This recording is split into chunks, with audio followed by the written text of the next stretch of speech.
मजदूरी करके जिस पति ने पढ़ाया लिखाया उसी को अनपढ़ कहकर पत्नी ने दिया तलाक। फिर पति ने किया ऐसा काम कि पत्नी को औकात दिखा दी। माधव आज बहुत खुश था। किचन में खड़ा वो मेहमानों के लिए चाय पानी का इंतज़ाम देख रहा था। उसका सीना गर्व से चौड़ा हो रहा था क्योंकि बाहर ड्राइंग रूम में जो पार्टी चल रही थी वो किसी और की नहीं, उसकी पत्नी अंजलि के एसडीएम बनने की खुशी में थी। अंजलि जिले की नई और तेज़ तर्रार एसडीएम, उसकी वो पत्नी जिसके लिए माधव ने अपनी पुश्तैनी ज़मीन बेच दी, हाड़ तोड़ मेहनत की थी। माधव के खुरदुरे हाथ इस बात की गवाही दे रहे थे कि उसकी तपस्या सफल हो गई। बाहर आईएएस, आईपीएस और रईस लोग अंजलि को बधाइयाँ दे रहे थे। तभी पार्टी के बीच एक बड़े अफसर ने हंसते हुए अंजलि से पूछा, एक्सक्यूज़ मी मैम, वो अंदर किचन में सादे कपड़ों में जो आदमी काम कर रहा है वो कौन है? आपका कोई रिश्तेदार? किचन के दरवाजे पर खड़े माधव के चेहरे पर एक बड़ी सी मुस्कान आ गई। उसका दिल जोर से धड़का। आज उसकी अंजलि सबके सामने सीना ठोक कर कहेगी कि ये वो इंसान है जिसके कारण आज मैं अफसर बनकर खड़ी हूँ। लेकिन अंजलि ने एक पल माधव को देखा, फिर सामने खड़े रसूखदार लोगों को, और एक घमंडी मुस्कान के साथ कहा, ओ वो, he is just a care taker. वो बस मेरे गांव का एक अनपढ़ नौकर है, मेरी ज़मीन जायदाद की देखभाल करता है बस। माधव का दिल जैसे धड़कना ही बंद हो गया, सिर चकराने लगा। उसे अपने कानों पर यकीन नहीं हो रहा था। जिस पत्नी के लिए उसने खुद को राख कर दिया था, आज भरी महफिल में उसी पत्नी ने उसे अपने पैरों की धूल बता दिया था। समाज के सामने उसका अस्तित्व ही नकार दिया था। उस रात माधव पहली बार फूट फूट कर रोया था, लेकिन अहंकार में अंधी हो चुकी अंजलि को इस बात का रत्ती भर भी इल्म नहीं था।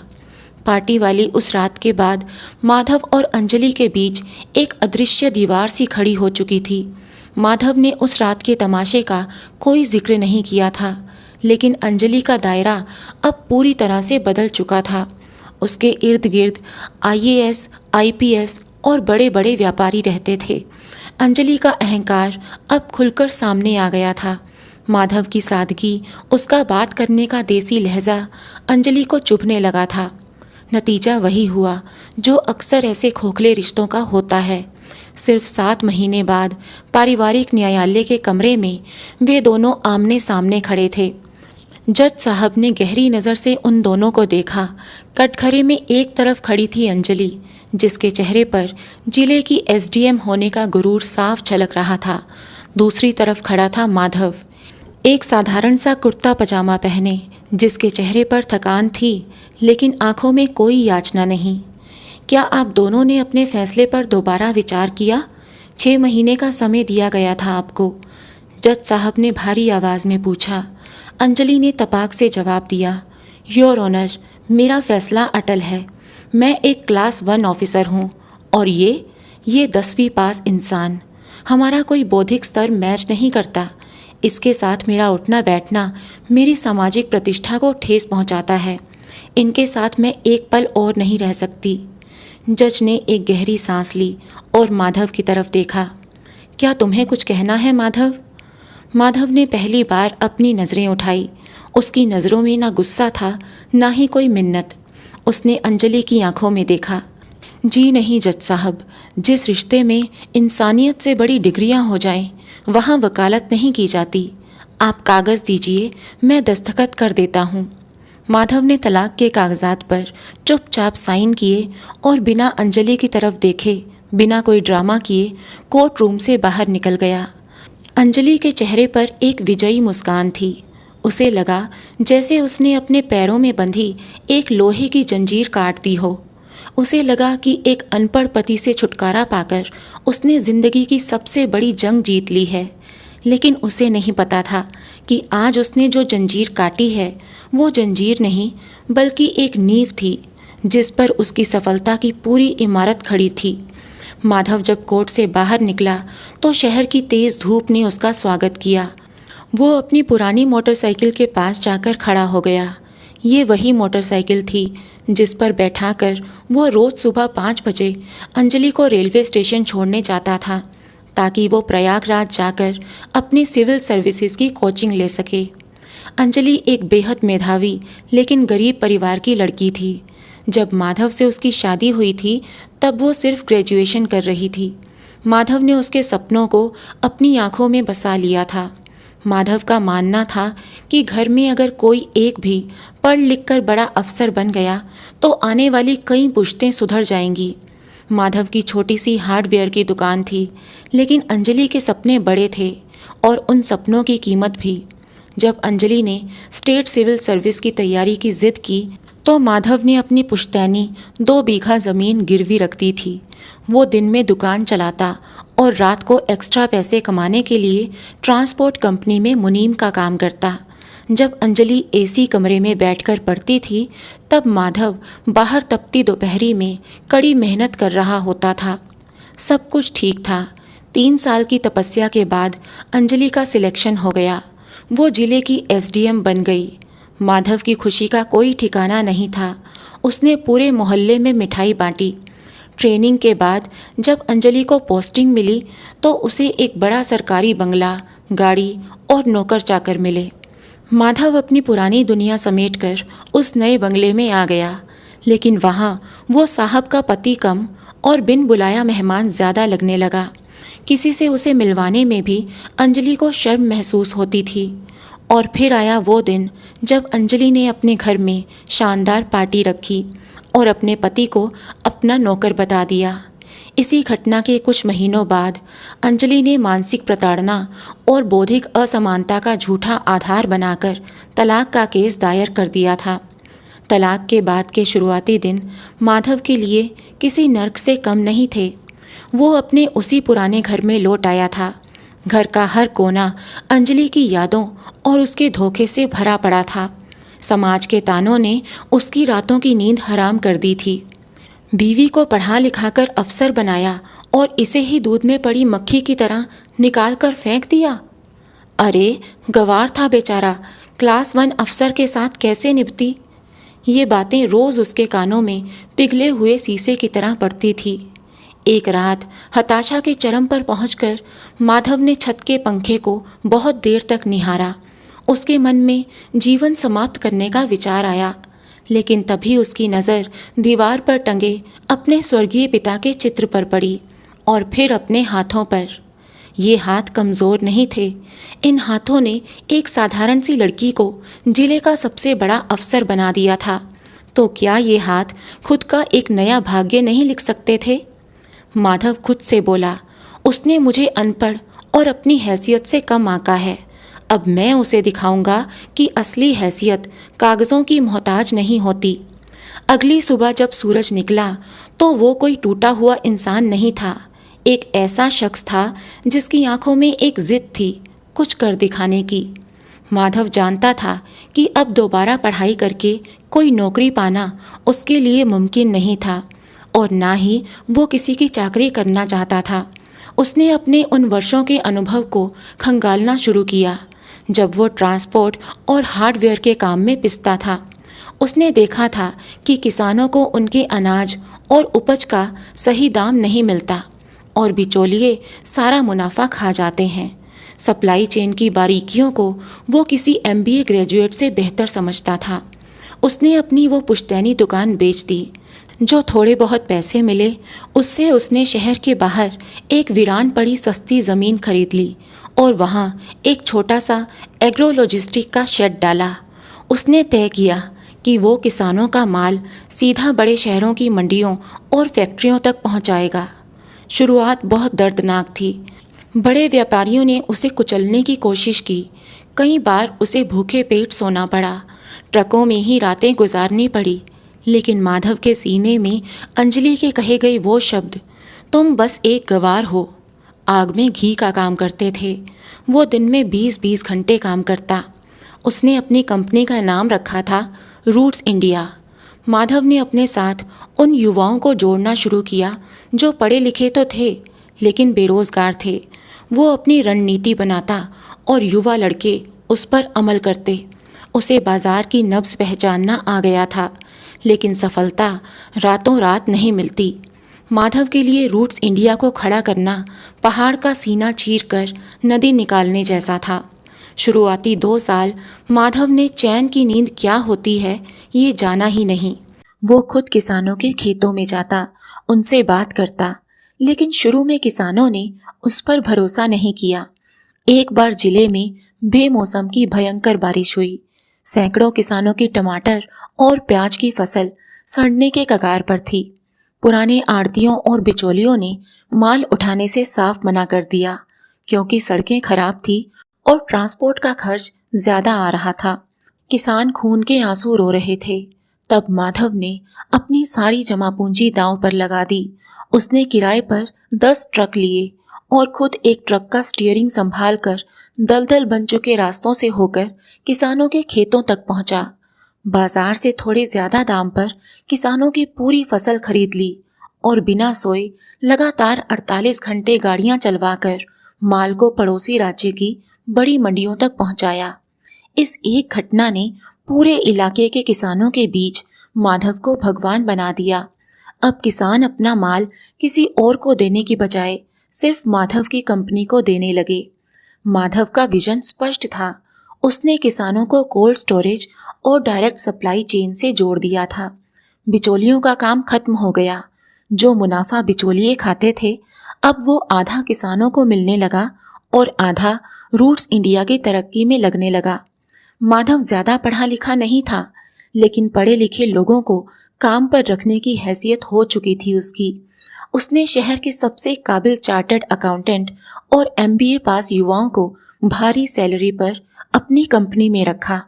मीटिंग्स में जब सूट बूट पहने फराटेदार अंग्रेजी बोलने वाले मैनेजर कोई उलझी हुई समस्या लेकर आते, तो माधव अपनी व्यापारिक सूझबूझ से अपनी ठेठ देहाती भाषा में उसका ऐसा व्यवहारिक हल बताता कि वो पढ़े लिखे डिग्री धारक भी दांतों तले उंगली दबा लेते। देखते ही देखते 7 साल बीत गए। वक्त का पहिया अपनी धुरी पर घूम चुका था। इन 7 सालों में बहुत कुछ बदल चुका था। रूट्स इंडिया अब कई एकड़ में फैले एक कॉरपोरेट हेडक्वार्टर में तब्दील हो चुकी थी। कंपनी का टर्नओवर अब सैकड़ों करोड़ों में था। माधव अब सिर्फ एक व्यापारी नहीं, बल्कि एक उद्योगपति बन चुका था। पूरे राज्य की कृषि अर्थव्यवस्था की रीढ़ उसकी कंपनी पर टिकी थी। लेकिन इन सब के बावजूद आज भी वो सादगी से जीता था। मीडिया और चकाचौंध से हमेशा दूर रहता था।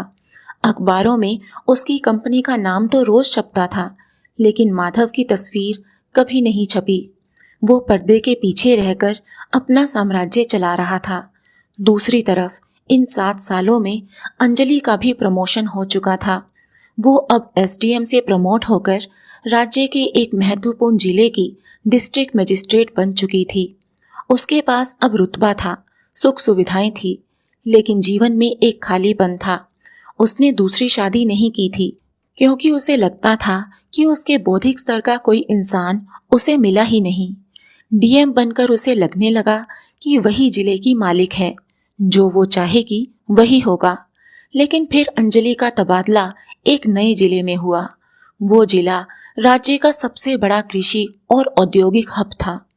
वो वही जिला था जहां से माधव की रूट्स इंडिया का पूरा जाल बिछा हुआ था। अंजलि ने चार्ज संभालते ही अपना पुराना कड़क और अहंकारी रवैया दिखाना शुरू कर दिया। इसी दौरान जिले में एक नया बाईपास हाईवे बनने का प्रोजेक्ट आया। इसके लिए सरकार को किसानों की जमीन का अधिग्रहण करना था। अंजलि ने बिना किसानों से संवाद किए पुलिस फोर्स के दम पर जमीन खाली करवाने का आदेश दे दिया। इसका परिणाम ये हुआ कि पूरे जिले के किसान भड़क गए। रातों रात हजारों किसानों ने हाईवे और शहर को जोड़ने वाले सारे मुख्य मार्ग जाम कर दिए। स्थिति तब और बेकाबू हो गई जब किसानों के समर्थन में जिले की पूरी ट्रांसपोर्ट यूनियन और एग्रो सप्लाई चेन हड़ताल पर चली गई। ये सब रूट्स इंडिया के नेटवर्क से जुड़े हुए लोग थे। उन्होंने दूध, सब्जी, अनाज और पेट्रोल की सप्लाई शहर में पूरी तरह से रोक दी। सिर्फ 3 दिन, मात्र 3 दिन में उस बड़े शहर में हाहाकार मच गया। अस्पतालों में ऑक्सीजन और दवाइयों की गाड़ियां रुक गई। मंडियों में सन्नाटा पसर गया और राशन की दुकानों पर दंगे जैसी स्थिति हो गई। अंजलि ने पुलिस लाठीचार्ज का आदेश दिया, लेकिन जब लाखों की भीड़ सामने हो तो प्रशासन के हाथ पांव फूल जाते हैं। राज्य के मुख्यमंत्री का सीधा फोन अंजलि के पास आया। अंजलि जी, ये कैसा मजाक चल रहा है आपके जिले में? अगर 24 घंटे के अंदर सप्लाई चेन बहाल नहीं हुई और किसानों का आंदोलन खत्म नहीं हुआ तो मैं आपको सस्पेंड कर दूंगा। मीडिया में सरकार की धज्जियां उड़ रही हैं। मुख्यमंत्री की दहाड़ सुनकर अंजलि के हाथ से फोन छूटते छूटते बचा। अंजलि ने अपने अधिकारियों की इमरजेंसी मीटिंग बुलवाई। वो गुस्से में चिल्ला रही थी, हाउ इज दिस पॉसिबल? इन अनपढ़ किसानों में इतनी अक्ल कहां से आ गई कि उन्होंने पूरे जिले को पैरालाइज कर दिया? तभी एक अनुभवी एडीएम ने खड़े होकर कहा, मैडम, ये किसी आम इंसान या यूनियन के नेता का दिमाग नहीं है। इस पूरी हड़ताल की रीढ़ एक ही कंपनी है, रूट्स इंडिया। जिले के 80% किसान और ट्रांसपोर्टर उसी कंपनी से जुड़े हैं। जब तक रूट्स इंडिया का मालिक नहीं चाहेगा, इस जिले में सप्लाई चेन बहाल नहीं होगी। आपको उससे बात करनी होगी। रूट्स इंडिया का नाम सुनते ही अंजलि की त्योरियां चढ़ गई। What do you mean? मैं डिस्ट्रिक्ट मजिस्ट्रेट हूँ, किसी व्यापारी के सामने घुटने नहीं टेकूंगी। भेजो पुलिस और उठा लाओ उस कंपनी के मालिक को, मैं अरेस्ट करूंगी उसे। एडीएम ने हल्की मुस्कान के साथ कहा, मैडम, हकीकत समझिए, वो कोई सड़क छाप व्यापारी नहीं है। रूट्स इंडिया का टर्नओवर जिले के सालाना बजट से ज्यादा है। राज्य के 2 कैबिनेट मंत्री उसकी कंपनी के बोर्ड ऑफ डायरेक्टर्स में बैठते हैं। और सबसे बड़ी बात, हड़ताल शांतिपूर्ण है। आप उन्हें किस जुर्म में अरेस्ट करेंगी? कुछ गड़बड़ हुई तो लेने के देने पड़ जाएंगे। अंजलि के माथे पर पसीना आ गया।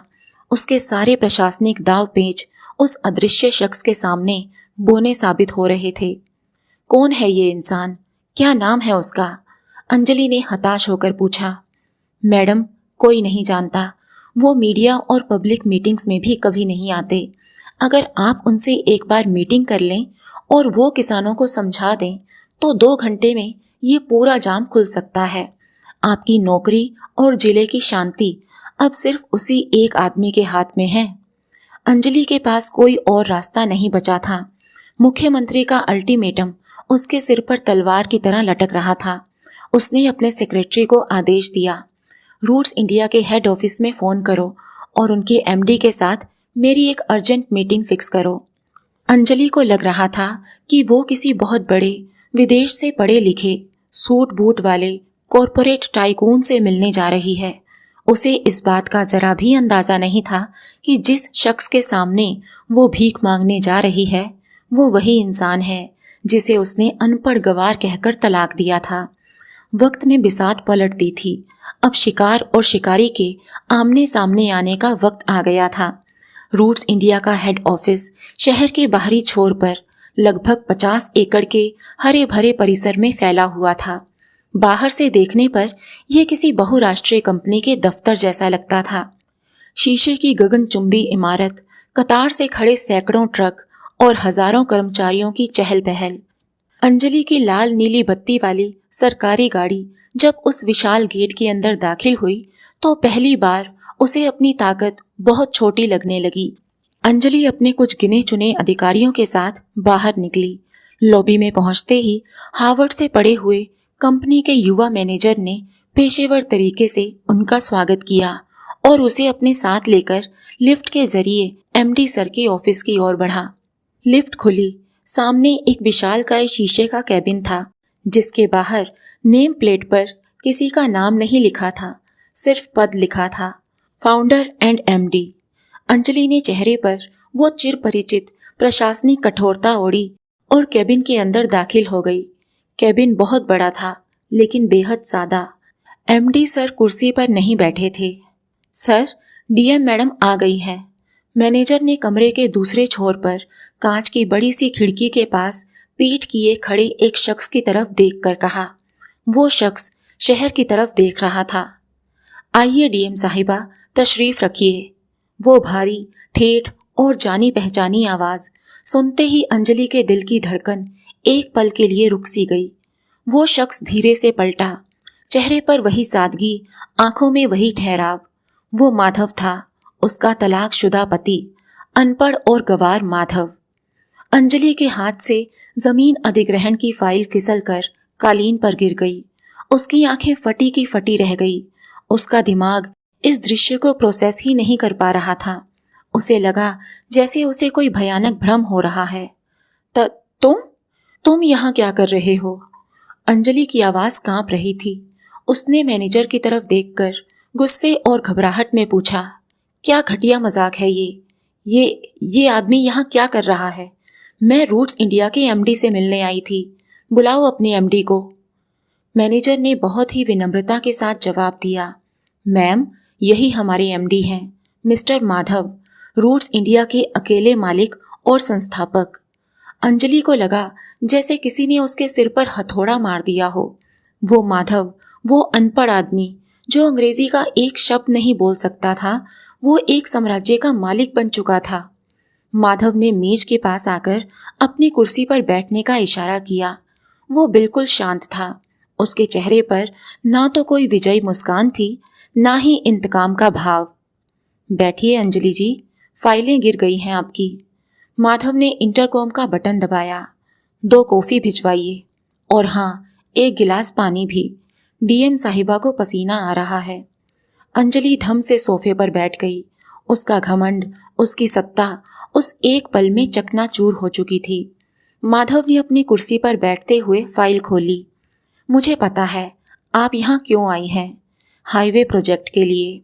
मुख्यमंत्री जी का दबाव है आप पर। अंजलि ने खुद को समेटने की कोशिश की। उसने अपनी प्रशासनिक अक्कड़ वापस लाने का झूठा प्रयास करते हुए कहा, देखिए मिस्टर माधव, ये जो आप कर रहे हैं, ये प्रशासन के खिलाफ है। आप जानते हैं इसके परिणाम क्या हो सकते हैं? माधव हल्का सा मुस्कुराया। डीएम साहिबा, आपने किताबें बहुत पढ़ी हैं, लेकिन इंसानों को पढ़ना कभी नहीं सीखा। आपने जो जमीन अधिग्रहण का नक्शा पास किया है, वो एसी कमरे में बैठकर बनाया है। क्या आप जानती हैं कि उस बाईपास के रास्ते में जो 3 गांव आ रहे हैं, वहां की जमीन पूरे जिले में सबसे ज्यादा उपजाऊ है। वहां का किसान अगर वो जमीन खो देगा तो वो मजदूर बन जाएगा। माधव ने मेज पर एक दूसरा नक्शा बिछा दिया। मैंने अपने इंजीनियरों और विशेषज्ञों से एक अल्टरनेट रूट तैयार करवाया है।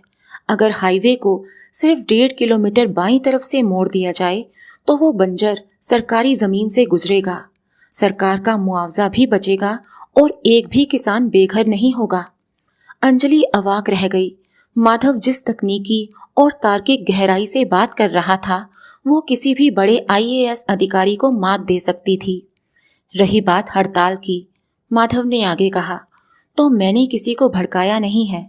जब पुलिस ने किसानों पर लाठी चार्ज किया तो उन्होंने खुद अपना माल शहर भेजना बंद कर दिया। मैं तो बस उनके साथ खड़ा हूँ, क्योंकि मैं मिट्टी की कीमत जानता हूँ। अंजलि के पास कहने के लिए एक शब्द नहीं था। जो इंसान उसके सामने बैठा था, वो उसके बौद्धिक स्तर से मीलों आगे निकल चुका था। तो अब तुम क्या चाहते हो? मुझे जलील करना? मुझसे बदला लेना? अंजलि ने लगभग रूंधे हुए गले से पूछा। माधव ने अंजलि की आंखों में देखा। बदला तो उनसे लिया जाता है जो हमारे बराबर हों। आपने तो मुझे बहुत पहले ही अपने से नीचे दर्जे का मान लिया था। और रही जलील करने की बात, इंसान को उसके कर्म जलील करते हैं, दूसरे लोग नहीं। मैं यहाँ व्यापार करने और किसानों का हक बचाने के लिए बैठा हूँ, अपने अतीत का हिसाब चुकता करने नहीं। माधव ने एक फाइल अंजलि की तरफ बढ़ा दी। ये एक एग्रीमेंट है। इसमें लिखा है कि प्रशासन मेरी कंपनी द्वारा सुझाए गए नए रूट को पास करेगा। किसानों पर लाठीचार्ज करने वाले पुलिस कर्मियों को सस्पेंड किया जाएगा और अधिग्रहित होने वाली थोड़ी बहुत जमीन का मुआवजा 4 गुना कर दिया जाएगा, जिसका आधा खर्च मेरी कंपनी रूट्स इंडिया उठाएगी। अंजलि ने फाइल देखी। अगर मैं इस पर साइन ना करूं तो फिर बाहर जो हजारों ट्रक खड़े हैं वो खड़े रहेंगे और कल सुबह तक इस जिले में दूध की 1 बूंद और राशन का 1 दाना नहीं पहुंचेगा। और शायद कल शाम तक मुख्यमंत्री आपको सस्पेंड करने का आदेश जारी कर देंगे। फैसला आपका है डीएम साहिबा। अंजलि जानती थी कि उसके पास कोई विकल्प नहीं है। उसने कांपते हाथों से पेन उठाया और उस फाइल पर साइन कर दिए। हड़ताल अगले 1 घंटे में खत्म हो जाएगी, आप जा सकती हैं, माधव ने फाइल वापस लेते हुए कहा और अपनी कुर्सी से उठकर फिर से खिड़की के बाहर देखने लगा। अंजलि वहां से उठी, उसके पैर भारी हो चुके थे। दरवाजे पर पहुंचकर उसने पीछे मुड़कर देखा। माधव की चौड़ी पीठ, उसके साधारण कपड़े, आज वो कपड़े किसी राजसी लबादे से ज्यादा भारी और कीमती लग रहे थे। बिना कुछ कहे अंजलि उस केबिन से बाहर निकल गई। जैसा माधव ने कहा था ठीक वैसा ही हुआ। ट्रकों के इंजन स्टार्ट हुए और सप्लाई चेन फिर से चालू हो गई। 1 घंटे के अंदर हाईवे खाली हो गए। जिले ने चैन की सांस ली। शाम को राज्य की राजधानी से मुख्यमंत्री का फोन अंजलि के पास आया। शाबाश अंजलि जी, मुझे पता था कि आप जैसी तेज तर्रार अफसर इस स्थिति को संभाल लेगी। आपने बिना किसी खून खराबे के इतनी बड़ी हड़ताल खत्म करवा दी। Good job. फोन कट गया, लेकिन उस बड़े से सरकारी बंगले के सन्नाटे में बैठी अंजलि जानती थी कि ये जीत उसकी नहीं थी। उसे खैरात में उसकी कुर्सी और इज्जत वापस मिली थी। और वो खैरात किसने दी थी? उसी इंसान ने जिसके पसीने की बदबू से कभी उसे चिढ़ होती थी। रात गहरी हो चुकी थी। अंजलि अपने बंगले के ड्राइंग रूम में अकेली बैठी थी। उसकी आंखों के सामने पिछले 7 सालों का फ्लैशबैक चल रहा था। कैसे माधव ने अपनी जमीन गिरवी रखी थी, कैसे उसने तपती धूप में बोरियां उठाई थी ताकि अंजलि की कोचिंग की फीस जा सके, कैसे उसने उसे रेलवे स्टेशन छोड़ने के लिए रोज सुबह अपनी नींद कुर्बान की थी और बदले में अंजलि ने उसे क्या दिया? अनपढ़ नौकर कहकर उसका वजूद ही खत्म कर दिया। आज उसे समझ में आ रहा था कि एक रिश्ते में बौद्धिक स्तर अंग्रेजी बोलने या महंगी किताबें पढ़ने से नहीं आता। बौद्धिक स्तर आता है साथ निभाने से। माधव ने उसे एक कच्ची मिट्टी से गढ़कर मूर्ति बनाया था और उस मूर्ति को इस बात का घमंड हो गया था कि वो मंदिर में रखी है, जबकि बनाने वाला मिट्टी में सना है। अंजलि फूट फूट कर रोने लगी। उसने अपनी सबसे कीमती चीज अपनी ही बेवकूफ़ी से गंवा दी थी। उस रात वो सो नहीं पाई। उसे लगा कि शायद अब सब कुछ खत्म हो गया है, उसने अपनी सजा पा ली है। लेकिन नियति का खेल अभी बाकी था। हाईवे के नक्शे में किए गए उस बदलाव ने जिले के हजारों किसानों की जमीनें तो बचा ली थी, लेकिन सत्ता के गलियारों में बैठे एक बहुत बड़े मगरमच्छ की पूंछ पर पैर रख दिया था। राज्य के कद्दावर राजस्व मंत्री और खनन माफिया भवानी प्रताप सिंह का उस पुराने नक्शे वाले इलाके में करोड़ों का दाव लगा हुआ था। भवानी सिंह ने कुछ किसानों को डरा धमकाकर जमीन का कुछ हिस्सा कोड़ियों के भाव अपने बेनामी गुर्गों के नाम करा लिया था, ताकि हाईवे बनने पर सरकार से 4 गुना मुआवजा ऐंठ सके।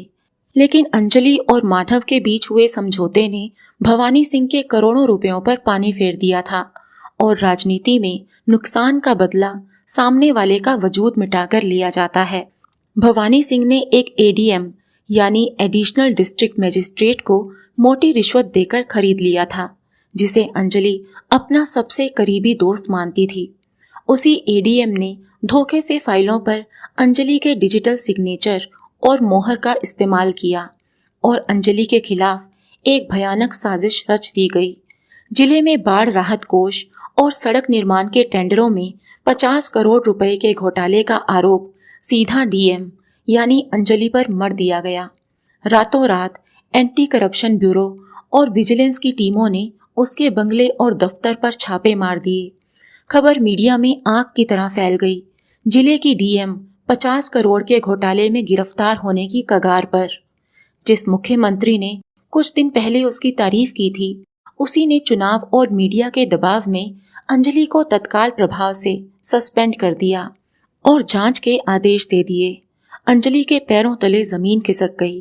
वो चीख चीख कर कहती रही कि ये दस्तखत उसके नहीं हैं, उसे फंसाया जा रहा है, लेकिन सुनने वाला कोई नहीं था। जब उसने मदद के लिए अपने उन पढ़े लिखे और हाई क्लास आईएएस आईपीएस दोस्तों को फोन किया तो किसी ने फोन नहीं उठाया।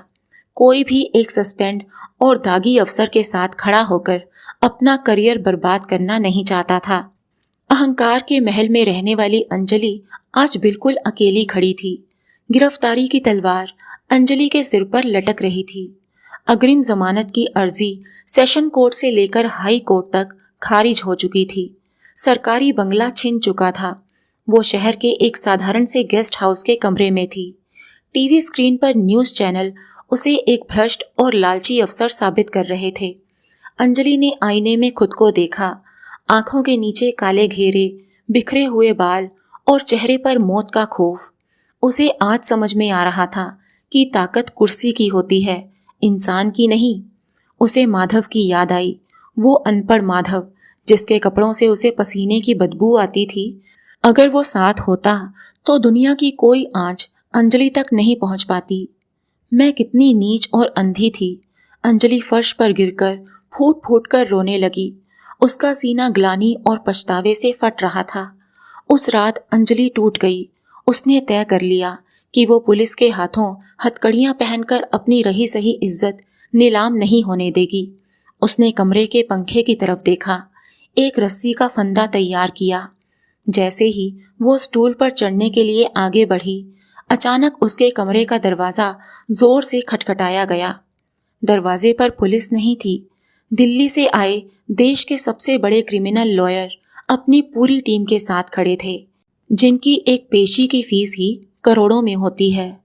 नमस्ते मैडम, कल सुबह हाई कोर्ट की स्पेशल बेंच आपके केस की सुनवाई करेगी और हम आपके लिए लड़ेंगे, वकील ने बड़ी शांति से कहा। अंजलि हैरान थी। लेकिन मेरे पास आपको देने के लिए 1 रुपया भी नहीं है। मेरी सारी संपत्तियां कुर्क हो चुकी हैं। वकील मुस्कुराया। हमारी फीस पहले ही चुका दी गई है मैम, और हमें सिर्फ लड़ने के लिए नहीं, आपको बेदाग भरी करवाने के लिए भेजा गया है। अगली सुबह राज्य के हाई कोर्ट में खचाखच भीड़ थी। मीडिया के कैमरे लगे थे। भवानी सिंह के वकील अंजलि को जेल भेजने की पूरी तैयारी के साथ आए थे। लेकिन जैसे ही सुनवाई शुरू हुई, दिल्ली वाले वकील ने जज के सामने एक पेन ड्राइव और कुछ लाल डायरियां रख दी। योर ऑनर, मेरी मुवक्किल पर जो 50 करोड़ के घोटाले का आरोप है वो एक सफेद झूठ है। ये है असली सच। वकील ने कोर्ट रूम में स्क्रीन पर जो दिखाया उससे पूरे राज्य की राजनीति में भूचाल आ गया। वो एक अंडरकवर स्टिंग ऑपरेशन और बैंक ट्रैकिंग का पुख्ता सबूत था।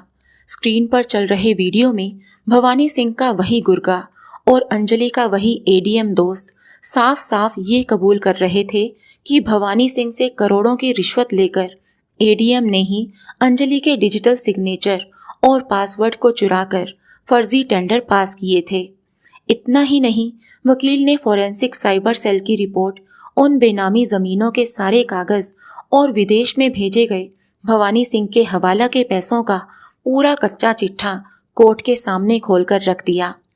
जज ने हैरान होकर पूछा, सरकार की खुफिया एजेंसियां जो सबूत नहीं खोज पाई वो आपके पास कैसे आ गए? वकील ने एक गहरी सांस ली और कहा, योर ऑनर, ये सबूत उस इंसान ने जुटाए हैं जिनके पास पूरे देश में ट्रांसपोर्ट और सप्लाई चेन का नेटवर्क है। रूट्स इंडिया के मालिक मिस्टर माधव ने अपनी कंपनी के 200 से ज्यादा लोगों को इस काम पर लगा दिया ताकि एक ईमानदार लेकिन फंसी हुई अफसर को इस भ्रष्ट तंत्र से बचाया जा सके। अंजलि का दिल धक से रह गया। माधव? जिस इंसान की जिंदगी उसने तबाह की थी, वही इंसान आज अपनी पूरी ताकत लगाकर उसे इस नर्क से खींचकर निकाल रहा था। जज ने उसी वक्त अंजलि को बाइज्जत बरी करने का आदेश दिया और मंत्री भवानी सिंह के खिलाफ सीबीआई जांच और तुरंत गिरफ्तारी के वारंट जारी कर दिए। कोर्ट से बाहर निकलते ही मीडिया ने अंजलि को घेर लिया, लेकिन अंजलि की आंखें सिर्फ एक इंसान को ढूंढ रही थी। वो बिना किसी से बात किए एक टैक्सी में बैठी और सीधा रूट्स इंडिया के हेड ऑफिस की तरफ भागी। वो भागती हुई कंपनी के अंदर घुसी, सुरक्षा गार्ड से दरख्वास्त की कि वो मिस्टर माधव से मिलना चाहती है। इजाजत मिलने पर वो अंदर दाखिल हुई। माधव वहीं खड़ा था। अंजलि दौड़कर माधव के पैरों में गिर पड़ी। मुझे माफ कर दो माधव, मुझे माफ कर दो। जमीन पर पड़ी अंजलि हिचकियां लेते हुए हाथ जोड़कर गिड़गिड़ा रही थी। मेरा दिमाग अहंकार में अंधा हो गया था। मैंने तुम्हें घर से निकाला, तुम्हें जलील किया, और तुमने मेरी जिंदगी, मेरी इज्जत बचा ली। क्यों माधव, क्यों किया तुमने ऐसा? उस औरत के लिए जिसने तुम्हें धुतकार कर अपनी जिंदगी से निकाल फेंका था। अंजलि हिचकियां लेते हुए हाथ जोड़कर जमीन पर बैठी रो रही थी। माधव ने अंजलि को उठाने के लिए हाथ तक नहीं बढ़ाया। बड़े ही शांत भाव से बोला, उठ जाओ अंजलि, फर्श पर गिरकर रोना तुम्हारे क्लास और स्टेटस को शोभा नहीं देता। अंजलि ने सिसकते हुए ऊपर देखा। मुझे पता है तुम आज भी मुझसे प्यार करते हो माधव, नहीं तो तुम मुझे क्यों बचाते? करोड़ों रुपए खर्च करके दिल्ली से वकील क्यों भेजते मेरे लिए? माधव हल्का सा मुस्कुराया, एक ऐसी मुस्कान जिसमें सिर्फ तजुर्बे की धार थी। गलतफहमी में मत जियो अंजलि, मैंने तुम्हें इसलिए नहीं बचाया कि मैं तुम्हें वापस अपनी जिंदगी में लाना चाहता था। मैंने तुम्हें इसलिए बचाया क्योंकि मैं जानता था कि तुम घमंडी हो सकती हो, लेकिन तुम्हारी नीयत में खोट नहीं है। और मेरे जीते जी किसी बेईमान इंसान की साजिश एक ईमानदार की मेहनत को निगल जाए, ये मुझे मंजूर नहीं था। मेरे पास ताकत थी एक बेगुनाह को बचाने की, सो मैंने बचा लिया। कल तुम्हारी जगह कोई अजनबी अफसर भी होता तो भी मैं यही करता। अंजलि ने माधव के हाथ पकड़ लिए। मैं सब छोड़ दूंगी माधव, ये नौकरी, ये ओहदा, सब कुछ। बस मुझे माफ कर दो, मुझे अपने घर वापस ले चलो। मैं तुम्हारी दासी बनकर रहूंगी, हम फिर से एक नई शुरुआत करेंगे। माधव ने अपने हाथ अंजलि के हाथों से छुड़ा लिए और 2 कदम पीछे हटा।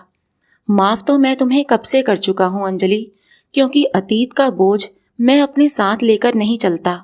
लेकिन तलाक के वक्त तुमने कोर्ट में जो कहा था, बिल्कुल सही कहा था। हमारा इंटेलेक्चुअल लेवल नहीं मिलता, हमारा कोई मेल नहीं है। तुमने किताबें पढ़ी ताकि तुम कुर्सी पा सको, और मैंने जिंदगी की ठोकरें खाई ताकि मैं किसी कुर्सी का मोहताज ना रहूं। तुम्हारी डिग्रियां तुम्हें सिखाती हैं कि सामने वाले की हैसियत देखकर रिश्ते कैसे बनाए जाते हैं और तोड़े जाते हैं। और मेरा ये अनपढ़ तजुर्बा मुझे ये सिखाता है कि जो इंसान अपने गुरूर में अपनों को ही कुचल दे, उस पर दोबारा दांव लगाना बेवकूफ़ी है। अंजलि फटी हुई आंखों से माधव को देख रही थी। माधव ने एक पल में उसके वजूद को तार तार कर दिया था। ये जो आज तुम मेरे पैरों में गिर रही हो ना, ये तुम्हारा प्यार नहीं है। असलियत ये है कि आज मेरा ये कैबिन, मेरी ये सत्ता तुम्हें अपनी लाल बत्ती वाली गाड़ी से बहुत बड़ी नजर आ रही है। इसलिए आज तुम्हें मुझ में अपना पति नजर आ रहा है।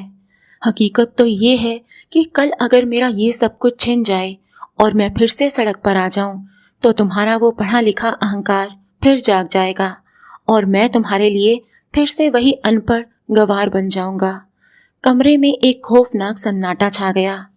दरवाजा खुला है, तुम जा सकती हो, माधव ने बाहर का रास्ता दिखाते हुए कहा और एक फोन कॉल में बिजी हो गया। ये सजा अंजलि के लिए मौत से भी बदतर थी। वो खाली हाथ, आंसुओं से भीगे चेहरे और एक कुचली हुई आत्मा के साथ उस कैबिन से बाहर निकल गई।